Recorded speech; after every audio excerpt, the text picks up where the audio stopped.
Assalamualaikum warahmatullahi wabarakatuh. Izin bertanya Bu ya, bagaimana sih konsep poligami yang benar? Karena gini Bu ya, ini benar ya. Karena gini Bu ya, jika ada yang meminang untuk menjadikan istri keduanya, caranya baik dan dari istri pertama ini sudah ada izin. Nah sekarang ternyata sudah dapat izin dari istri pertama. Ini bagaimana saya sebagai wanita menyikapinya Bu ya? Sebelum menjawab ada lanjutan cerita, akan cerita tentang Laila Majnun. Ini kalau harus tak kasih mukadimah karena itu sensitif sekali. Bisa saja saya nanti perangi sama bapak-bapak, bisa saja nanti dicubitin sama ibu-ibu nanti ya. Jadi kita harus waspada. Ada kisah cinta Laila itu ya. Laila itu adalah satu buku cinta yang luar biasa, tapi cinta yang terhormat dia. Nggak chattingan, nggak ada WA, nggak Facebookan, nggak ada. Suatu ketika di rumahnya Laila kan ada undangan makanan, kayak walimah begitu, ada makanan. Cuman keluarganya Laila kan nggak senang kalau Qais itu, Majnun Laila itu mencintai Laila, pengennya dipisah begitu saja. Akhirnya ditunggu-tunggu, akhirnya Laila itu yang membagikan piring begitu. Laila yang membagikan makanan begitu. Akhirnya laki-laki yang ngantri, orang-orang yang ngantri dikasih. Pas giliran Qais si Majnun yang mencintai Laila itu datang begitu, rupanya Pak, piringnya dipecahin dipecahin. Wah, keluarganya Laila senang. Laila sudah benci sama yang lain pada tuan. Qais, jangan dekat-dekat sama Laila. Laila sudah nggak senang denganmu. Apa tanda buktinya? Buktinya piringnya dipecahin. Kamu tidak tahu. Laila itu ngerti aku ngantri. Kalau aku ngambil piring, kalau piring ini nanti diisi, aku akan pergi. Laila tuh sebenarnya nyuruh saya, ambil piring lagi biar ngantri lagi. Aku bisa ngelihat kamu lagi dari sana. Jadi suruh ngantri lagi maksudnya, dipecahin piringnya biar ngantri lagi dari sana. Jadi mata cinta itu kadang-kadang seperti itu. Sudah selesai dulu. Tapi apa? Itu cinta terhormat, tidak di pacaran dan sebagainya. Ini sebuah kisah Laila. Itu banyak kisah Laila dinukil-nukil. Apa tadi? Poligami. Poligami, hei para bapak-bapak. Jangan main-main masalah poligami. Jangan nodai syariat Nabi Muhammad tentang poligami dengan perilaku kaum pria yang tidak benar dalam berpoligami. Poligami adalah syariat Nabi Muhammad. Syariat Nabi Muhammad selalu mulia dan istimewa. Yang menodai biasanya pelakunya. Poligami tidak adil, poligami semaunya, poligami hanya untuk menunggangi, hanya untuk kepentingan yang enggak jelas, mengumbar syahwat dan sebagainya. Tidak punya tujuan yang jelas, maka inilah dinodai. Ada tanggung jawab di dalamnya. Maka jangan dikit-dikit poligami. Maka kami pun waspada, jangan dikit-dikit orang diajak poligami. Jangankan nikah dua, nikah satu saja ada hukumnya wajib, ada hukumnya sunnah, ada yang haram loh nikah satu, apalagi nikah dua.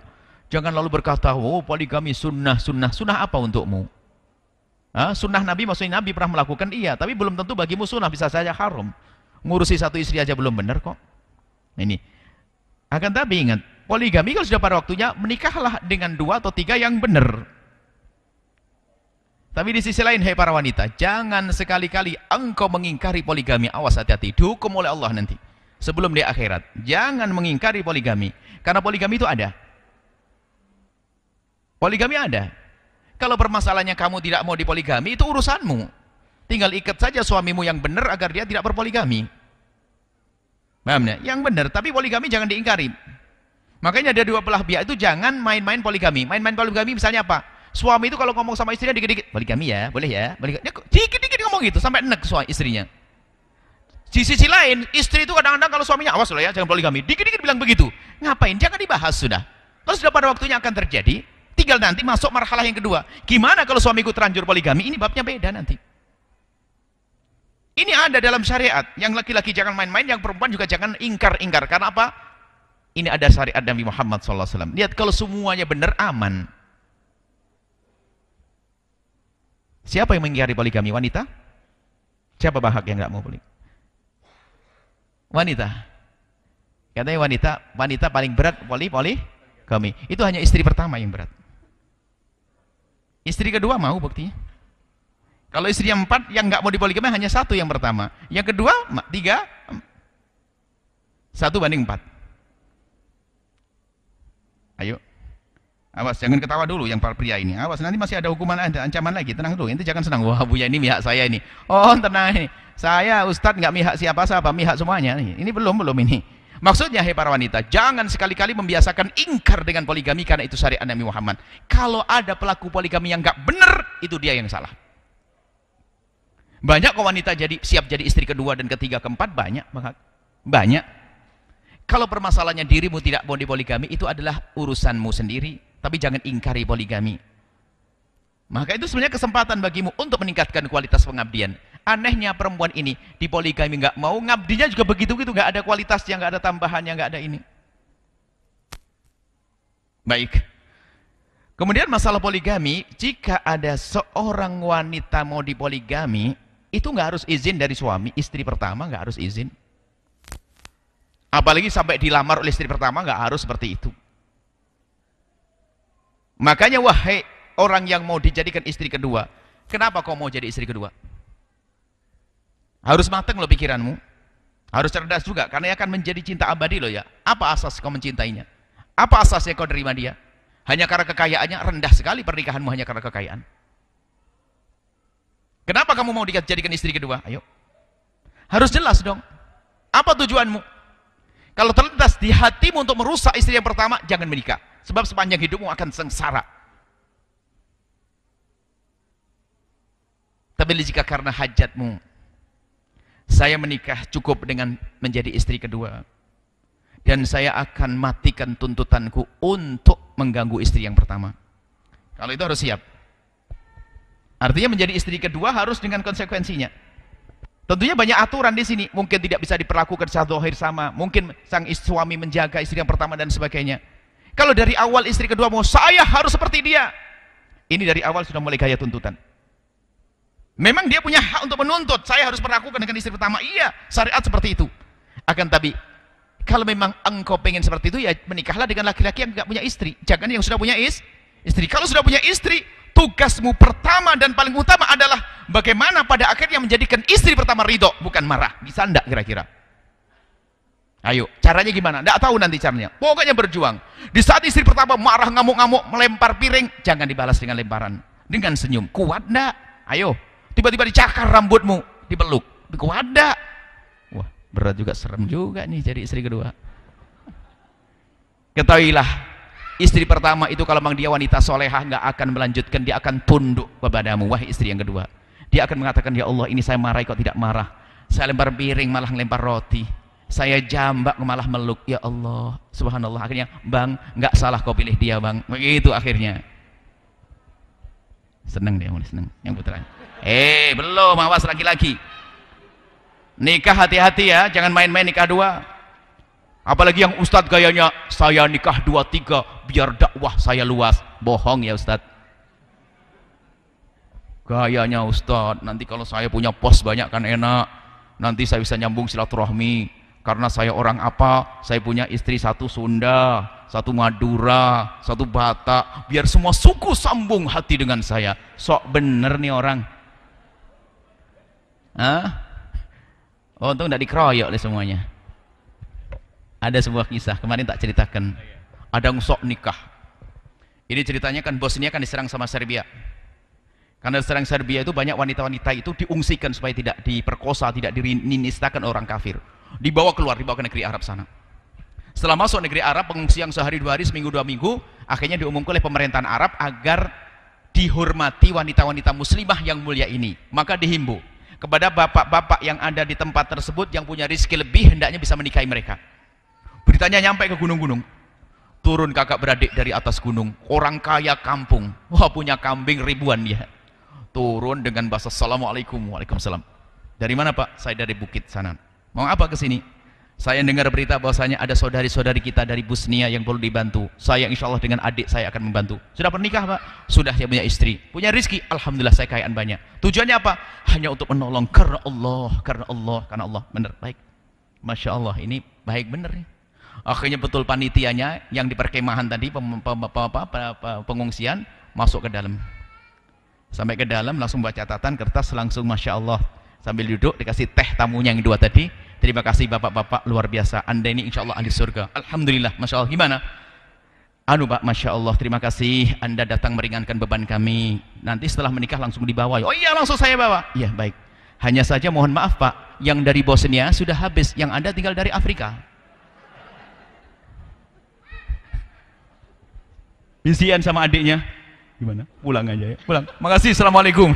Bohong. Kadang-kadang poligami gayanya apa? Saya ingin nolong dia. Dia janda perlu tolong. Hei, kalau pengen nolong kasih duit biar nikah dengan laki-laki. Kan bisa. Nggak usah sok jadi pahlawan. Ini kan mau nikah lagi aja pakai gayanya. Yang ustadz gayanya ustadz, yang punya duit gayanya nolong. Kalau nikah sudah nggak usah pakai alasan macam-macam. Saya punya syahwat tinggi, saya takut haram, selesai. Saya akan nikah dengan benar. Tapi kalau banyak alasan itu bohong nanti pada akhirnya. Zalim. Mikir yang laki-laki, jangan macam-macam ya nikah. Tapi ingat, nikah 1, 2 adalah pintu halal. Nggak boleh, nggak ada yang bisa menutup. Ustadz tidak bisa menutup, orang tua nggak bisa menutup, istri pun tidak bisa menutup. Kalau sudah waktunya nikah, tapi ingat, tanggung jawab di hadapan Allah. Tidak adil dengan pasangan, dengan istrinya. Datang di hari kiamat ketahuan. Di hari kiamat ketahuan basyikuhum ma'il, miring. Punya istri 2 nggak adil ya, miring. Cuma kalau istri keduanya rela, karena ada istri kedua tuh begini, saya tidak perlu status bang, terus saya hanya menghajat pribadi saja, terus uang pun tidak, karena saya punya kekayaan, saya juga tidak pengen punya anak, saya sudah punya anak, saya baik punya status, terus apa yang kau inginkan wahai wanita? Saya hanya ingin abang memberikan kesenangan kepada saya, itu saja. Lah itu saja yang diinginkan. Ada kok, dia tidak perlu nafkah, ada. Nggak sekali fasa, dia merelakan. Dan banyak orang semacam itu ada. Jangan dianggap semuanya sama. Anda jangan menganggap wanita itu sama seperti Anda. Banyak wanita ingin dinikahi seseorang hanya karena kebutuhan nafkahnya saja. Dia punya anak 4 kecil-kecil, dia ingin dinikahi oleh satu orang yang bisa mencukupi nafkahnya, bahkan mungkin tanpa cinta, tapi dia orang takut kepada Allah, nanti tumbuh cinta. Bahkan laki-laki menikahinya pun sama. Saya ingin nikah denganmu, tidak pengen punya anak denganmu. Kan kamu sudah punya anak 4, tapi saya kasih nafkah. Yuk, ketemu enggak? Ketemu. Yang laki-laki menikahi wanita punya anak 4, hanya ingin beri nafkah sama kesenangan dengan perempuan tersebut, dan perempuan hanya mendapatkan nafkah. Selesai. Jadi jangan dianggap semua perempuan punya keinginan sama, nggak bisa.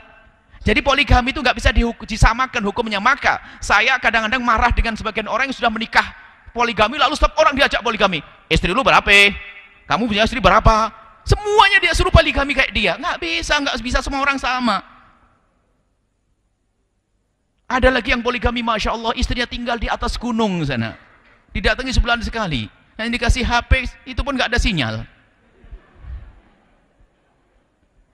Yang repot, Buya, ada apa? Tolong Buya, saya takut dosa. Takut dosa apa? Saya itu punya anak nggak punya akte. Kok bisa? Saya nikahnya sembunyi. Terus istrinya saya taruh di atas gunung. Tolong Buya, kalau sewaktu-waktu saya mati, anak saya yang dapat. Ada ini beberapa orang. Ya sudah, mana anaknya? Nanti saya ambil kalau kamu mati. Pengen mati kapan kau? Ya enggak gitulah Buya. Enggak boleh begitu Pak. Dihormati yang benar, itu anakmu. Yang jadi masalah kalau anakmu marah, benci kepada kamu, tolong hormati. Iya insya Allah. Cuman saya ngomong ke Buya ini, tidak ada yang tahu kecuali Buya. Saya itu banyak nyimpen rahasia orang begitu. Ini resikonya Ustadz. Jadi ada di gunung sana, punya anak 3. Ada yang punya anak 1. Nikah di gunung, sembunyi, diserahkan ke kita namanya. Nanti kalau saya mati, anak saya serahkan ke Buya. Wah. Ya tidak apa-apa jadi santri, nggak ada apa-apa. Tolonglah, nggak begitu, nikah bukan main-main. Ada tanggung jawab di hadapan Allah. Ngerti yang solehah? Semoga suamimu hanya memilikimu saja. Amin. Amin. Kalau ternyata ada yang sudah dipoligami, semoga bahagia. Amin. Amin. Kalau ternyata nanti suaminya kok menikah lagi, awas hati-hati. Ngadep ke saya. Ada tip bagaimana agar hatimu tentram bagi istri pertama. Ada tip agar hati tentram bagaimana istri yang kedua. Ada tip bagaimana agar aman kalau suaminya punya istri hanya 1. Ini nasihatnya beda-beda. Yang jelas intinya, baik suamimu, istrimu, kamu saja, atau ternyata dia berpoligami, istrinya 1, 2, atau 3, semoga bahagia. Amin. Amin. Doanya banyak loh. Saat poligaminya masuk, saat ini masuk. Tapi harus adil. Amin. Adil. Neraka tidak adil, hati-hati. Kalau ternyata memang tidak adil karena memang kemauan seorang wanita lain, Siti Saudah merelakan harinya untuk Siti Aisyah. Banyak contoh wanita yang mulia. Kenapa? Dia rindu dengan Nabi, dia ingin dengan Nabi, ingin menyenangkan Nabi, maka apa? Harinya diberikan Nabi, tambah cinta Rasulullah kepada Nabi. Maka rumus sederhana. Hei, istri pertama atau istri kedua, ada nasihat istimewa. Kalau memang suamimu sudah menikah lagi, ambil hatinya sampai habis. Ambil hatinya sampai habis, agar semakin jatuh cinta kepadamu. Gimana caranya? Rumusnya sederhana. Hei istri kedua, baik-baiklah engkau dengan istri pertama, maka ketahuilah di saat itu suamimu akan jatuh cinta kepadamu. Hei istri pertama, baik-baiklah dengan istri kedua, maka itu menjadikan suamimu akan jatuh cinta kepadamu. Hei Pak pria, jangan main-main nikah dua. Tanggung jawab di hadapan Allah, jangan seenaknya. Jangan bohong, Allah Maha tahu. Kemudian menikah 2, 3 itu tanggung jawab. Jangan hanya bicara tentang senangnya. Urusan syahwat sesaat. Kamu akan mencapai pada masa tertentu yang syahwat tidak jadi perbincangan lagi. Masa tua dan sebagainya. Akan tapi ketahuilah, tanggung jawab di hadapan Allah. Jangan main-main poligami. Dan tolong jangan jadi bahan obrolan di antara kawan-kawanmu. Takut kawanmu yang belum siap poligami lalu melakukan poligami dengan cara yang salah, kamu yang menjadi sebab. Ingat tanya. Sudah adil, seimbang? Kurang kejam kepada bapaknya, kurang kejam ya. Jangan main-main, nggak mudah nikah 2, 3 itu, hati-hati. Memang di mana-mana kita tanya poligami, masya Allah. Cuman ada yang benar, ada yang subhanallah, istrinya 2, akur, akrab, baik, ada yang tidak akur tapi masih tetap baik, ada yang masya Allah. Dan yang menjadi korban biasanya di mana? Di anak. Kalau memang seorang suami tidak bisa benar dengan istri-istrinya, anaknya diajari oleh istri yang tidak baik untuk bermusuhan dengan abangnya yang seayah tapi tidak seibu. Muncul ketinggian di sana insyaallah. Hati-hati, semoga semuanya baik. Takutlah kepada Allah. Ya? Yang tanya perempuan. Yang tanya perempuan tadi? Ya tolong ya, jangan main-main. Tolong yang wanita jangan dikit-dikit ngomong ke suami, "Awas ya, jangan poligami ya." Jangan, enggak usah ngomong gitu, diam saja. Kemudian juga ini nasihat, ini masalah penting sekali. Untuk menghentikan, untuk menghindari terjadinya penyelewengan yang haram, maka dari pihak keluarga ini harus benar-benar menjaga sampai penyelewengan yang halal, menikah dengan cara yang salah. Itu kan nyeleweng kalau salah. Yang perlu diperhatikan kepada kaum wanita. Kaum pria ada sendiri nasihatnya. Kaum wanita, tolonglah tingkatkan kepedulianmu kepada seorang suami. Ada seorang wanita ini giliran suaminya sudah menikah lagi baru bingung ini. Padahal karena dia itu dulu mungkin pernah cuek, ogah-ogahan, lelet, semaunya sendiri. Itu ya karena suaminya bertahan setahun, 2 tahun, sampai berapa tahun, ya Allah, kenapa kok istriku nggak berubah-ubah? Maka wahai anak-anakku yang solehah, pengabdianmu kepada suamimu itu penting. Patuhmu kepada suami itu membesarkan hatinya. Tapi kalau punya sifat jelek ya, ngabdinya kurang, patuh enggak, itu suamimu hanya berkata terlanjur punya anak, terlanjur punya anak. Akhirnya kesenangannya cari tempat yang lain, menikah lagi. Hati-hati ini, tolong ya. Banyak wanita tuh ogah-ogahan. Subhanallah, dulu waktu belum punya anak, masya Allah senang dandan. Giliran punya anak 9 sudah bebas dandanannya, enggak karu-karuan. Alasannya apa? Kan sudah tua. Justru saat itulah harus dandan lagi, maksudnya dengan suami, untuk suami. Sudah insya Allah. Suamimu suruh ngaji ke Buya nanti biar aman ya. Istrimu biar ngaji ke Buya biar senang dandan nanti ya. Untuk suami. Kadang dandannya istri itu gak benar. Dandannya kalau lagi kondangan pengantin, giliran ketemu suami pakai masker, gitu ya. Serem itu. Suaminya dikasih masker. Allah, menyium bagian mana ini? Allah, innalillah. Ada aja perempuan zaman sekarang. Tolong Pak ya, jangan main-main poligami. Takutlah pada itu syariat Nabi Muhammad. Jangan kita rusak dengan perilaku laki-laki yang salah. Hati-hati. Allah a'lam bishawab.